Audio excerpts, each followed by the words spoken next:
परमेश्वर की ओर से जो पाया उसको गार्ड नहीं दिया, नहीं दिया, बाकी नहीं रखा। ऐसे लोग परमेश्वर की खुशी में प्रवेश पाएंगे।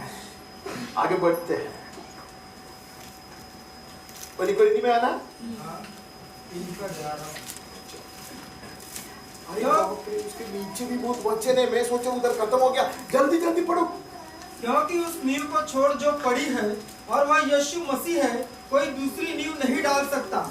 यदि कोई इस नींव पर सोना या चांदी या बहुमूल्य पत्थर या काठ या घास या फूस का रद्दा रखे तो हर एक का काम प्रकट हो जाएगा। अनेक लोग बांध देंगे, नींव सही है।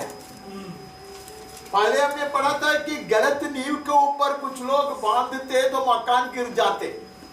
तूफान आने से, बाढ़ आने से मकान गिरते हैं क्योंकि उन्होंने सही नींव पर नहीं बनाया नहीं है। तो नींव पे बना के भी नुकसान उठाना पड़ेगा क्या? कैसा रद्दा रखते, कैसा रद्दा रखते, उसका किससे मैं बनाता। अभिषेक सही था, बुलाहट भी सही था, लेकिन मैं जो सिक्का था, मैं जो प्रचार करता, वो भूसा है, कचरा, कूड़ा है। समझ में आ रहे हैं आपको? बेकार की चीज है, तालियां मिलने के लिए है, जेब भरने के लिए है, फॉलोअर्स को बढ़ाने के लिए है। ऐसा मकान सुंदर दिखाई देगा, लेकिन अग्नि से परखा जाएगा। जो भी काम है, तो वहां कितना गैस जलता होगा ना, ये अग्नि से हर एक का काम परखना बोलेगा तो कितना गैस जलाता होगा स्वर्ग में, नहीं? या लकड़ा से जलाएगा वो? ये परमेश्वर की महिमा की अग्नि है भाई। उसके सामने में खड़ा हो जाऊंगा तो ये सारे कूड़ा और कचरा और लकड़ा और भूसा और घास जलकर राख हो जाएगा। I will stand there and naked, मैं बिल्कुल नंगा हो जाऊं। मेरे कीमतीमान चीज को मैंने वेदी पर नहीं लटकाया था, मैंने मेरा सब कीर्तिमान चीज को पकड़ के रखा। जो मुझे नहीं चाहिए था मैंने प्रभु को दिया। जिस दिन दूसरा कुछ भी काम नहीं था तब मैं कलीसिया में भी गया।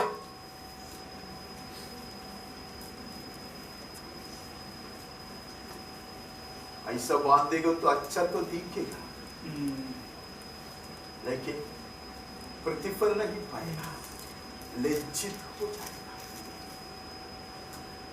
लेकिन कुछ लोग हीरे से, सोने से सब बांध देते हैं। वो बड़े अमीर लोग हो सकते हैं ना, वो बड़े अमीर लोग हो सकते हैं। ये पैसा नहीं है भाई। पिछले दिन प्रभु ने समझाया हमें, जिसके पास अच्छा जानवर है और उसने वचन भी दिया, मैं अच्छा से अच्छा तुझको दूंगा, और वो लंगड़ा को बलि चलाता तो वो बड़ा पाप करता है। मेरे पास नहीं, मेरे पास एक छोटा सा पक्षी है, लेकिन जो है वो मैं वेदी पर अर्पण करूं तो परमेश्वर अति प्रसन्न होता है। वो उसकी दृष्टि में हीरा है।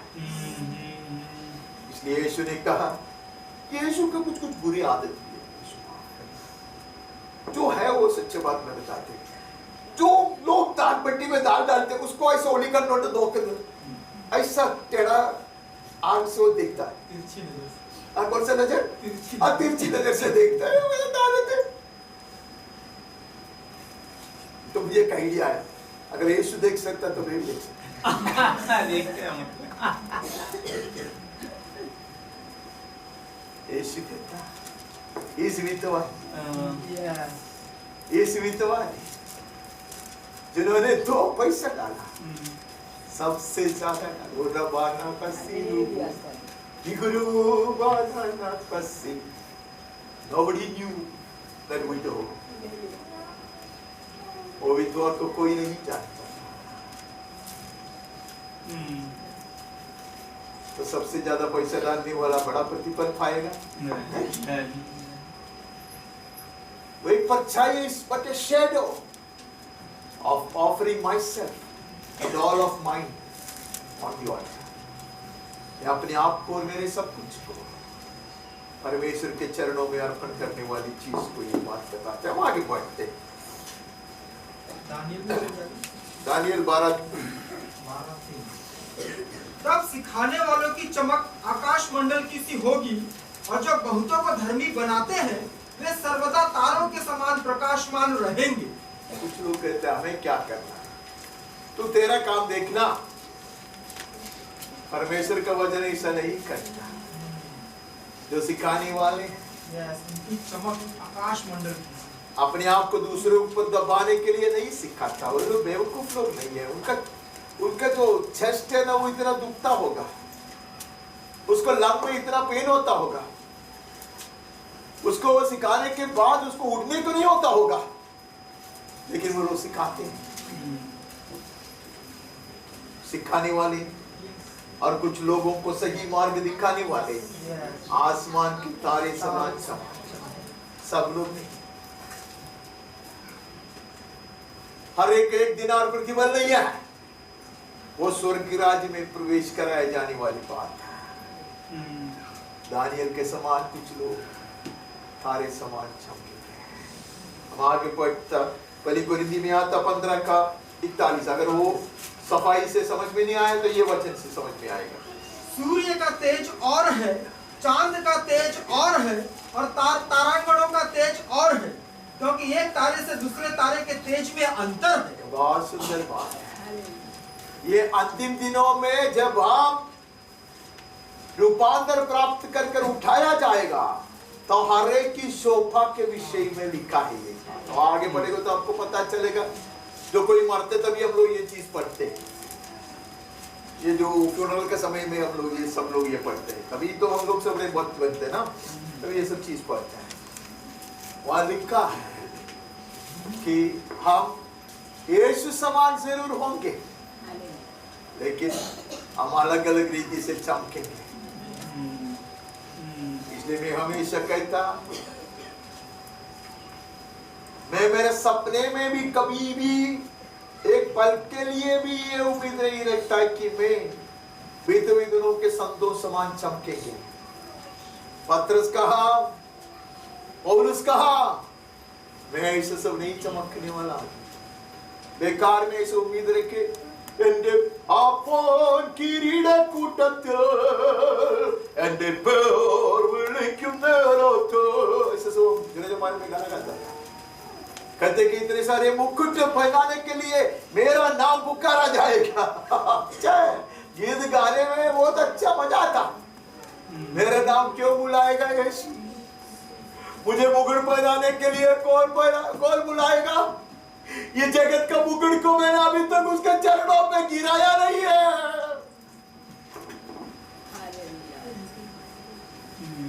कुछ सूरज के समान, कुछ चांद के समान, कुछ तारे के समान, और तारे में भी, हर तारे में भी चमक में अंतर है। स्वर्ग राज्य के प्रतिफल की बात है। हम बेवकूफी से नहीं जिएंगे, क्योंकि हमने संसार से अपने आप को अलग किया है। संसार से अलग रखा, परमेश्वर के राज्य को पूर्णता में नहीं पाते, उसके सारे अनुग्रह को और प्रतिफल को नहीं पाते, तब मूर्ख लोग हैं। You left मेसोपोटामिया को छोड़ के हम आया, ऊर देश को छोड़ के आए। अभी हमें सदोम गोमोरा में जाकर हमारा जीवन को समाप्त नहीं करना है। हम परमेश्वर के कहने पर चलेंगे, अब्राहम की तरह चलेंगे, इसहाक की तरह चलेंगे, प्रतिफल पाएंगे।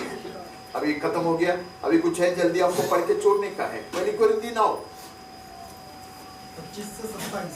जी। हर एक पहलवान सब प्रकार का संयम करता है। वे तो एक मुरझाने वाले मुकुट को पाने के लिए यह सब करते हैं, परंतु हम तो उस मुकुट के लिए करते हैं जो मुरझाने का नहीं। तो इसके लिए थोड़ा अभ्यास करना जरूरी है। इट टेक्स एक्सरसाइज, व्यायाम करना है, नहीं है? तभी मुकुट पाओगे। मुरझाने वाले मुकुट के लिए लोग इतना कुछ करता है। अभी इनका जो प्रांत है, कौन सा प्रांत से आप? नहीं बोलती, डर गई। नहीं बोलो, हिम्मत है तो बोलो। हाँ, हरियाणा में हर घर में बच्चे लोगों को बचपन से कुश्ती सिखाते हैं। ये बच गई, मैं बच गया।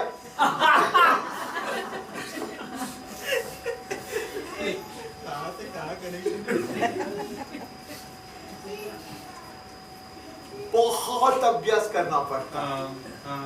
ये मुरझाने वाले मुकुट के लिए बचपन से सीखा। से तेज के मुकुट, महिमा का मुकुट पाने के लिए चुन लिया गया लोग है, तो हम आलसी बनकर नहीं जिएंगे। हम आलसी बनकर नहीं जिएंगे। ना मुरझाने वाली मुकुट। कुछ लोग उसको ऊपर शिक्षा देते हैं, अलग अलग तरह के मुकुट है, उसको वर्णन करते, किसको मिलेगा मुझे नहीं मालूम। वो एक मुकुट है जो निरंतर अभ्यास करता है, डिसिप्लिन करते अपने आप को, आज्ञा पालन करता है, कहीं ना मान कर चलते हैं। और दूसरा पहली थिस्सलुनी 2:19, भला हमारी आशा या आनंद या बड़ाई का मुकुट क्या है? क्या हमारे प्रभु यीशु के सम्मुख उसके आने के समय तुम ही न होगे? मुझे लगता है कि बहुत सारे लोग वहां जाके नाराज हो जाएंगे स्वर्ग में, क्योंकि वो लोग देखेगा कितना बड़ा मुकुट किसके सर पे रखा जाएगा। मैं विश्वास करता वहां कौन सा भी मुकुट नहीं है। ये सब आदर के स्थान है। अरे मुकुट क्या इधर बहुत पहने हम, ये सोने का मुकुट, हीरे का मुकुट सब बना के हर एक का सर्कमफरेंस लेके इधर से एक्सरे लेना पड़ेगा, उसको सब बना के रखा, वो सब नहीं है। ये स्वर्ग की आदर है, यह है मुकुट। ये नहीं मुरझाने वाले बात है, ये लौकन के नहीं, ये सोने के नहीं।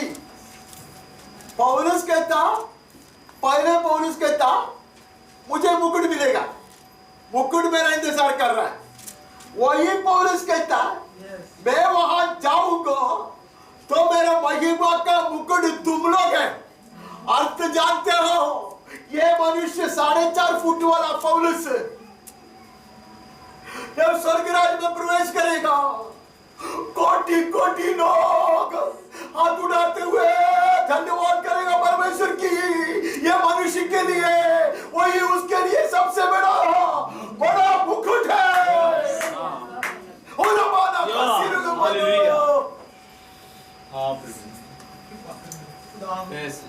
क्या मुकुट देखने के लिए हम चाहते हैं वहां? और उसको कहते तुम लोग मेरा मुकुट नहीं है। आगे बढ़ता दूसरी तिमोथी में जाना है क्या?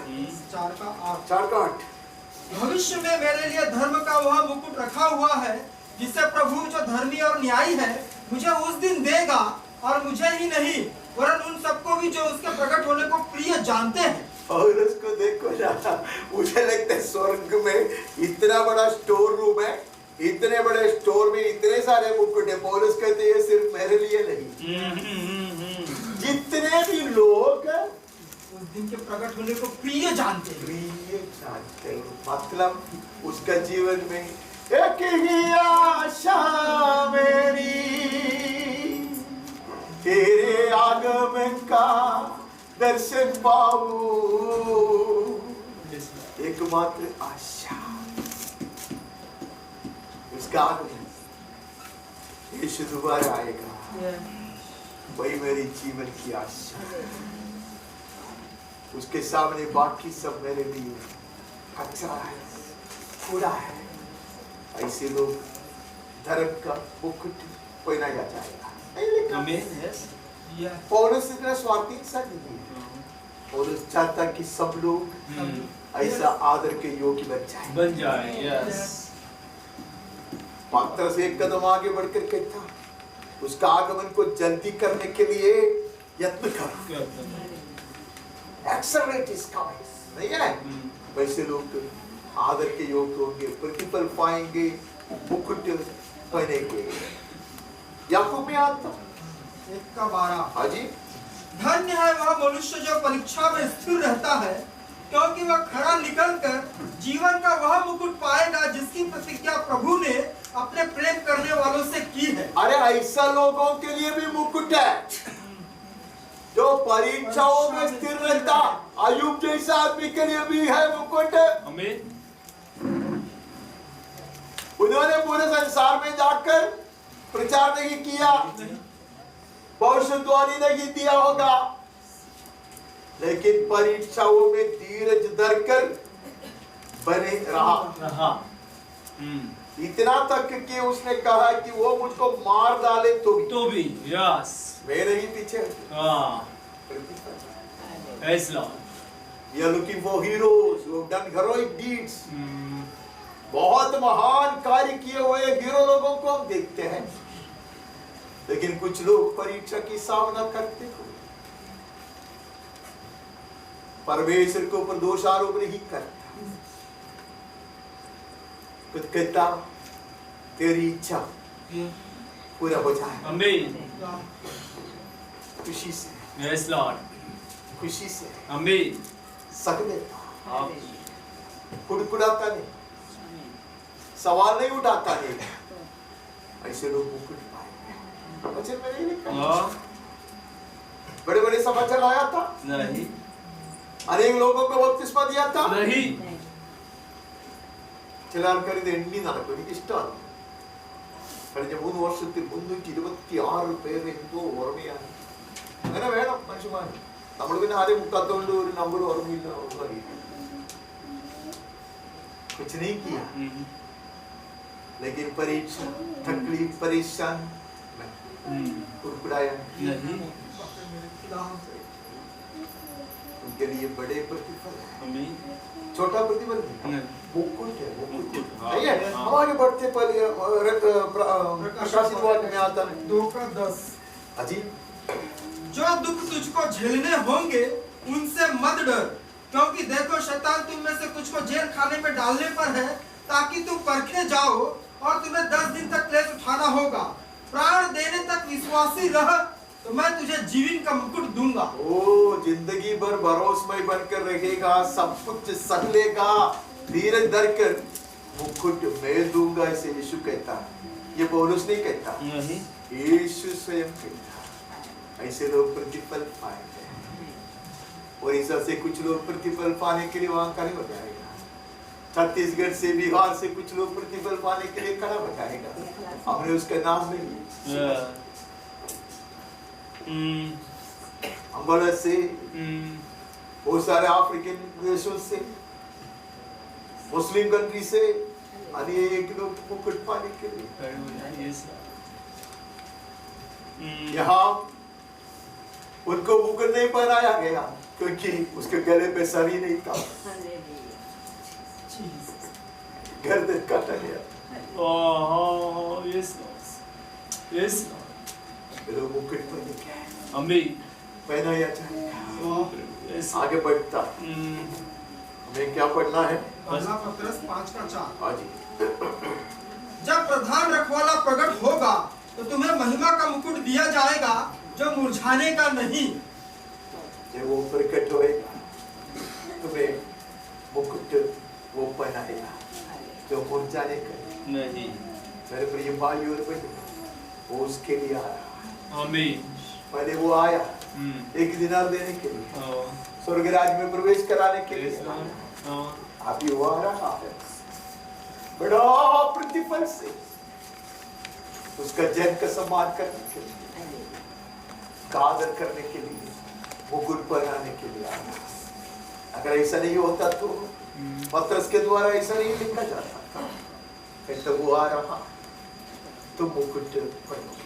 बाकी जो वचन हम नहीं पढ़ता, प्रकाशित वाक्य का अध्याय है, दूसरा अध्याय, तीसरा अध्याय सब हम पढ़ोगे तो हमें ऐसा पता चलेगा कि परमेश्वर प्रतिफल की वायदा करता है। हर कलीसिया को कहता है जो जय पाएगा उसको मैं ऐसा प्रतिफल दूंगा। इसका मतलब युग युगों में हर कलीसिया में प्रतिफल के योग्य लोग थे और रहेगा। और प्रभु ऐसे लोगों के लिए आ रहा है।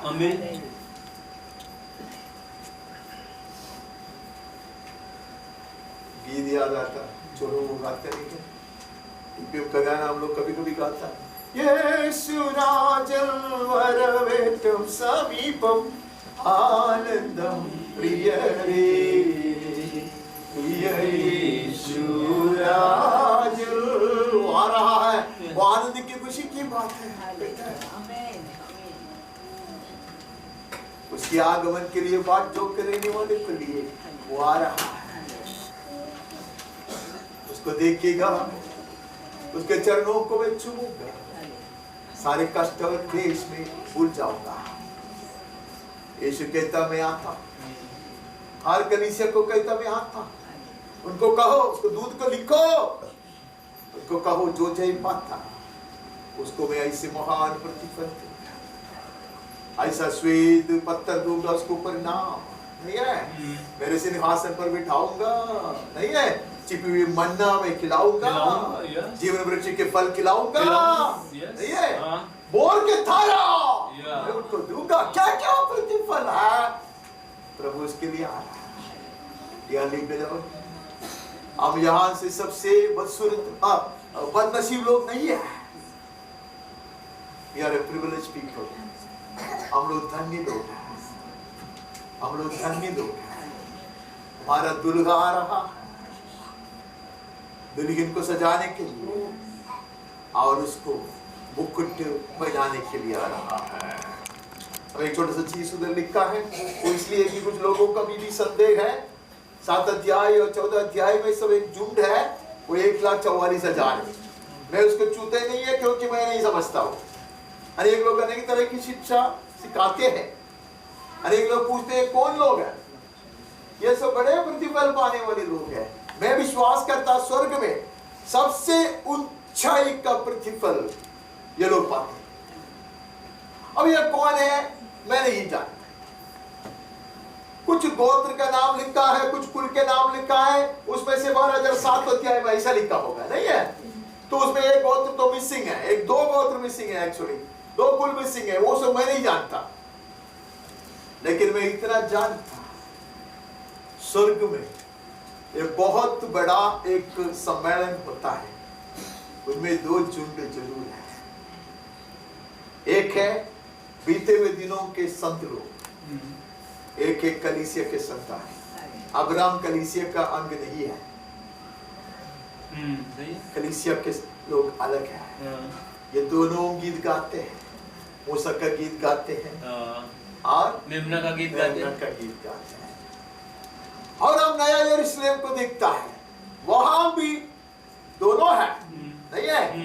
नींव कौन है? नींव ये नींव है, प्रेरित लोग है, ठीक है। और फाटक जो है वो सब कुल के प्राचीन लोग उसके प्राचीन लोग है, पुरखों को बनाया नहीं है। दोनों साथ में है नहीं है। इसके लिए बाइबल में पढ़ते हैं बिल्ट कॉम्पैक्ट टुगेदर, साथ में बनाया हुआ ये स्वर्गीय धाम है नहीं है। ये कोई शिक्षा नहीं है, आप बाहर जाएगा मार खाओगे, लेकिन इसमें लिखा है यूनानियम के जो संत लोग हैं 1,44,000 और कलीसिया के लोग भी उतने ही होंगे, वैसे ही होंगे, ऐसा मैं विश्वास करता हूं। कुछ लोग कहते नहीं वो लोग ही है, और वो होता तो ऐसा नहीं लिखता। वो लोग तो छाप लगाए वो जगत के हैं, लेकिन ये लोग स्वर्ग में हैं ऑलरेडी, यीशु के मेमना के साथ है। कुछ लोग सवाल किया, इसके लिए मैं उत्तर देने का यत्न करता, मैं जानता नहीं है इसके लिए मैं वो छोड़ देता। मैं इतना जानता कुछ लोग स्वर्ग में ऐसे होंगे जो मेमना के साथ चिपक के रहे, पहले लोग अगर बहुत ध्यान से आप पढ़ेंगे तो आपको पता चलेगा, कलीसिया उठाए जाने के बाद भी यहाँ के जो इस्राएल के लोग हैं, चाप लगे हुए लोग हैं, वे लोग सुसमाचार सुनाएंगे। उनके कारण अनेक जाति के लोग आएंगे, विश्वास करेंगे और बड़े भीड़ को वहां दिखाया होगा। बहुत बड़े भीड़ है। तो अनेक पंडित लोग कहते हैं कि ये लोग चुन लिए हुए लोग हैं, चाप लगे हुए लोग हैं, हमारे ऊपर भी चाप लगे, अब लगा हुआ है। वचन में लिखा है कि पवित्र आत्मा के द्वारा चाप लगे हुए हम हैं, हम उसके गवाह लोग हैं। ठीक है, तो स्वर्ग राज में कम से कम बहुत बड़ा एक भीड़ है और कुछ लोग मेमना से चिपक कर रहने वाले एक सियोन है, एक जेरूशलेम है, एक सियोन है, ऐसा मैं विश्वास करता। अगर ऐसा नहीं होता तो ऐसा अलग से नहीं लिखता। ये 1,44,000 लिखने के बाद बड़े भीड़ को दिखाते हैं। वो लोग एक अलग रीति से वो लोग नाचते हैं, खुशी मनाते हैं, स्तुति गीत गाते हैं, आराधना करते हैं। ये उद्धार पाए हुए लोग हैं, लेकिन उनमें से कुछ लोग बड़े प्रतिफल के योग्य हो गए हैं। सूरज समान, तारे समान चमकने वाले कुछ लोग हो गए हैं। जुदा नियम के संतों में भी होगा, दानियल वहां होगा, अब्राहम होगा, इसहाक होगा, आमीन, मूसा होगा, अनेक लोग होंगे। ऐसे ऊंचाई पे खड़े रखे गए पटरानी समान लोग होंगे, लेकिन साथ साथ दुल्हन भी होगी। इस्राएल के विषय में परमेश्वर कहता वो मेरी पत्नी है, कलीसिया के विषय में कहते यीशु कहता वो मेरी दुल्हन है। दोनों हो गए। उससे ज्यादा मैं नहीं जानता। 1,44,000 वो उतना ही है, मैं नहीं जानता। एक 12,000 हो सकता है। मैं बचपन में सोचता था, सिखाता था, लेकिन अभी मैं वो भी नहीं सिखाता। 1,000 एक बड़े पूर्ण संख्या को दिखाता, परमेश्वर के लिए चुने हुए लोगों को दिखाता है। और 12 इसलिए कि 12 प्रेरित लोग हैं और उनका मल्टीप्लिकेशन प्रभु ने कहा तुम बहुत ऐसे पाओगे, तो ज्योमेट्रिक प्रोपोर्शन में दिखाता। ऐसे तो बचपन में सोचता था, अभी मैं वो नहीं जानता और जानकर भी ज्यादा फायदा नहीं है। मुझे नहीं लगता कि मैं ऐसा प्रतिबल के योग्य हूं, लेकिन अवसर की राज्य में बड़े भीड़ में कम से कम मैं हूंगा, ऐसा मैं आशा रखता। निरंतर आराधना करेंगे, यानी कि 144,000 लोग परमेश्वर की सेवा नित्य करेंगे, स्वर्ग राज्य में भी करेंगे। बहुत सुंदर बात है। उसके लिए चुन लिए जाने वाले लोग बहुत ऊंचाई का प्रतिफल का योग्य है। There are rewards and there are crowns। प्रतिफल है, मुकुट है, उसके लिए प्रभु ने हमें बुलाया है। Not a single soul needs to be empty-handed and needs to be thrown into the outer darkness।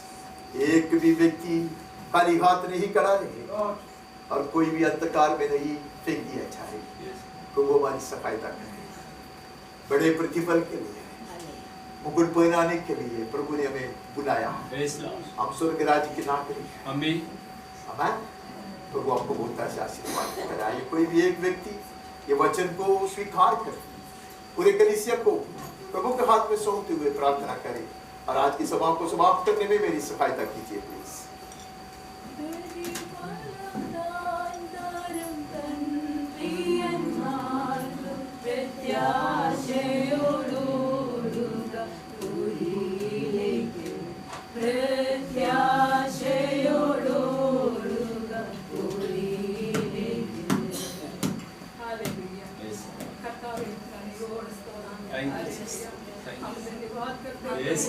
हम स्तुति चढ़ाते परमेश्वर को पुस्तक में बैठते मधुर वाणी सुनने के लिए हमें कृपा किया। धन्यवाद धन्यवाद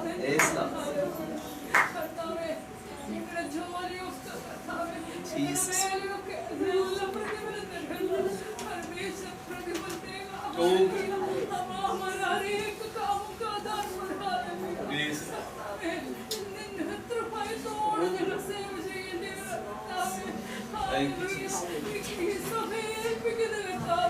हमारी कलीसिया को परमेश्वर के हाथ में देते Yes.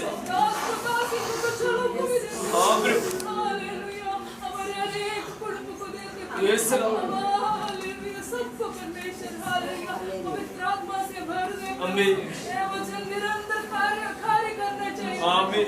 और കുടുംബത്തിലും കർത്താവേ നിന്റെ ഈ വചനം നീ കർത്താവേ ഞങ്ങളുടെ ഉള്ളിൽ കത്തണം കർത്താവേ കത്തിക്കൊണ്ടിരിക്കണം കർത്താവേ ഹല്ലേലൂയ അതിനായി ഞങ്ങളെ ഒരുക്കണമേ എന്ന് പ്രാർത്ഥിക്കുന്നു എല്ലാവർക്കും പ്രതിഫലം കിട്ടുവാൻ ഹല്ലേലൂയ ആർക്കും കാണേണ്ടതിനല്ല കർത്താവേ എന്റെ കർത്താവിനെ ഉള്ളിന്റെ ഉള്ളുകൊണ്ട് ഒന്ന് സ്നേഹിപ്പാൻ ഹല്ലേലൂയ ആരും കണ്ടില്ലാലും ഹല്ലേലൂയ രഹസ്യത്തിൽ ചെയ്യുവാൻ കർത്താവിന് വേണ്ടി ചില കാര്യങ്ങൾ ചെയ്തെടുക്കുവാൻ ഹല്ലേലൂയ ഞങ്ങളെ സഹായിക്കണമേ എന്ന് പ്രാർത്ഥിക്കുന്നു പരീക്ഷ സഹിക്കുവാൻ ഹല്ലേലൂയ ഞങ്ങളെല്ലാം ബലപ്പെടുത്തണേ കർത്താവേ എത്ര ഭാഗ്യവാൻ കർത്താവേ നന്ദിയോടെ സ്തോത്രം അത് സന്തോഷത്തോടെ സഹിക്കുവാൻ ഹല്ലേലൂയ പിറുപിറുപ്പോടെ അല്ലപ്പാ ഹല്ലേലൂയ സന്തോഷത്തോടെ സഹിക്കുന്ന ഒരു കൂട്ടമാക്കി തടിച്ചു പാർക്കുന്ന ഒരു കൂട്ടമാക്കി ഈ കൂട്ടത്തെ തീർക്കണേ കർത്താവേ ഹല്ലേലൂയ ഞങ്ങൾ വായ്പൂടപ്പെട്ട എല്ലാ മക്കളെ ഏൽപ്പിക്കുന്നു ഞങ്ങളുടെ കുഞ്ഞുങ്ങളെ ഏൽപ്പിക്കുന്നു കർത്താവേ നിന്റെ വചനത്തിൽ അവർ നിൽക്കട്ടെ കർത്താവേ അവരൊന്നും ഇങ്ങനെ പതറിപ്പോവാൻ അനുവദിക്കില്ലേ കർത്താവേ ഹല്ലേലൂയ അവരുടെ കുടുംബജീവിതങ്ങളും കുഞ്ഞുങ്ങളും എല്ലാം അപ്പാ നിന്റെ വചനത്തിൽ നിരന്തരം കത്തിക്കൊണ്ടിരിക്കാൻ സഹായിക്കണമേ പ്രാർത്ഥിക്കുന്നു കർത്താവേ എല്ലാ മാനവും മഹത്വവും സ്തുതിയും പ്രശംസയും എന്റെ കർത്താവിന് തരുന്നപ്പാ യേശുവിന്റെ മഹത്വമുള്ള നാമത്തിൽ തന്നെ आमीन आमीन। पिता परमेश्वर के असीम प्रेम निरंतर बने रहने वाली स्वर्गीय शांति उसके एकमात्र पुत्र और हमारा उद्धार करते हुए यीशु मसीह की कृपा बहुत ऐसे अनुग्रह चंगाई का सामर्थ्य विश्वास सनातन आशा लौकिक आनंद हिम्मत स्वर्गीय ज्ञान समझदारी और सुरक्षा पवित्र आत्मा परमेश्वर की धन्य संगति सहभागिता और अगुवाई हम सबके साथ मंडली के हर परिवार के हर एक सदस्य के साथ जितने भी व्यक्तियों के विषयों के लिए प्रार्थना कर त्याग करना चाहिए जिन्होंने भी हमसे प्रार्थना की मांगत की सबों के साथ हमारे प्रिय देश हिंदुस्तान उसके सारे नागरिक और अधिकारियों के साथ देश भर के दुनिया भर के ऐसे लोगों के साथ जो दुख संकट और परेशानी से गुजर रहे हैं उनकी सहायता करने वाले लोगों के साथ परमेश्वर के सच्चे सेवकों के साथ पीड़ा सहने वाले हमारे प्रिय भाई और बहनों के साथ और इस्राएल और यरूशलेम के साथ भी सदा सर्वदेश के पुनरागमन तक भी निरंतर बने रहे आमीन आमीन प्रभु। Yes Lord. आप हमारे बीच में आप इधर आया क्योंकि उसका पति बीमार है अस्पताल में हम जानते हैं हम प्रार्थना करते आए ऐसे अनेक लोग हमें हमारे बीच में ऐसे है बीमार है मैंने एक बार ग्रुप में भी बताया था आप लोग प्रार्थना करते हैं प्रभु आपको बहुत ऐसा आशीर्वाद सुख शांति से रखे हर जरूरत को पूरा यीशु के नाम में आमीन।